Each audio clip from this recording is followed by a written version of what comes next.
হস্তিৰ কন্যা গাই প্ৰতিমা পাণ্ডে বৰুৱা ভাইৰেল হোৱা নাই। আগলি বাহেৰে গাই দীপালী বৰঠাকুৰ ভাইৰেল হোৱা নাই। 51 ছেকেণ্ডত 400 মিটাৰ দৌৰি হিমা দাস ভাইৰেল হোৱা নাই। কিন্তু পুলুঙৰ মাথাৰ পৰা একে জাপে নিউজ লাইভ পোৱা পিংকি খুৰী ভাইৰেল হ'ল এক ৰাতিত। इस सज्जन को क्या तकलीफ है भाई, क्या तकलीफ है इनको?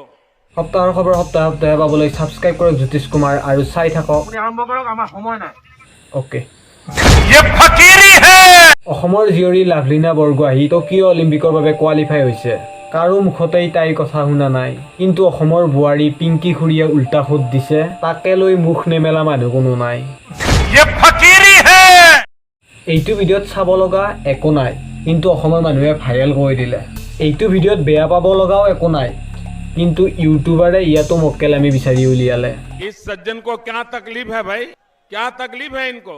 এইটো ভিডিঅ'ত প্ৰতিভাৰ পটো নাই, কিন্তু নিউজলাইভে দুষ্কাৰ্য, বহু প্ৰতিভা আৰু দুঃসাহসিকতা বিচাৰি পালে। এই দুষ্কাৰ্য কৰিব নোৱাৰে, বহু প্ৰতিভা সম্পন্ন। নিউজ লাইভলৈ অনুৰোধ, এনেকুৱা কথাক লৈ বাতৰি পৰিৱেশন নকৰিব প্লিজ। তাৰে সলনি টকশ্ব' এটা পাতক, খুৰীক ষ্টুডিঅ'লৈ মাতি আনি অসমৰ নৱপ্ৰজন্মক উৎসাহিত কৰক।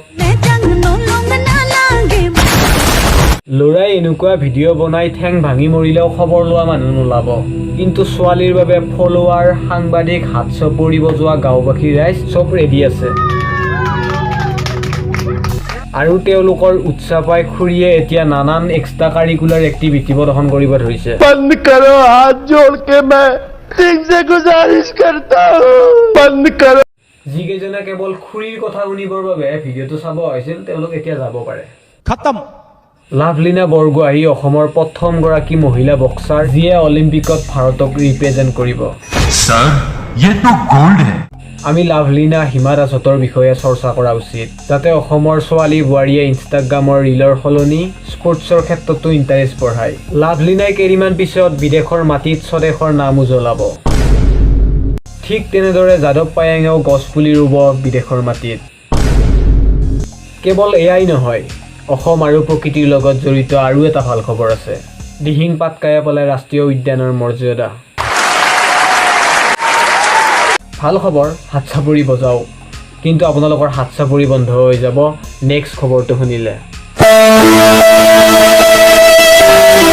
শিক্ষাৰ উন্নয়ন বাঢ়িছে নে কমিছে গম নাপাওঁ, কিন্তু গ্ৰেটখালীৰ ফটোত কমেণ্টৰ নমুনা দেখি শিক্ষা যে অৰ্থহীন হৈ পৰিছে সেইটো ঠিকেই বুজিছোঁ। ये गलत है, ये ठीक नहीं है। ধেমালি কৰক, কিন্তু লিমিট ক্ৰছ কৰিব নালাগে। যিজন ব্যক্তিয়ে এটা সময়ত আমাৰ দেশখনক ৰিপ্ৰেজেণ্ট কৰিছিল, গৌৰৱান্বিত কৰিছিল, সেইজন ব্যক্তিক ধেমালিৰ নামত ঠাট্টা কৰাটো ভুল কথা। কিন্তু ভুল উদ্ধৰ বিচাৰ আজিকালি কোনে কৰে? আজিৰ নৱপ্ৰজন্মই ভাল পথ এৰি ভুল পথেৰে যাবলৈ প্ৰিফাৰ কৰে। वाह क्या सीन है,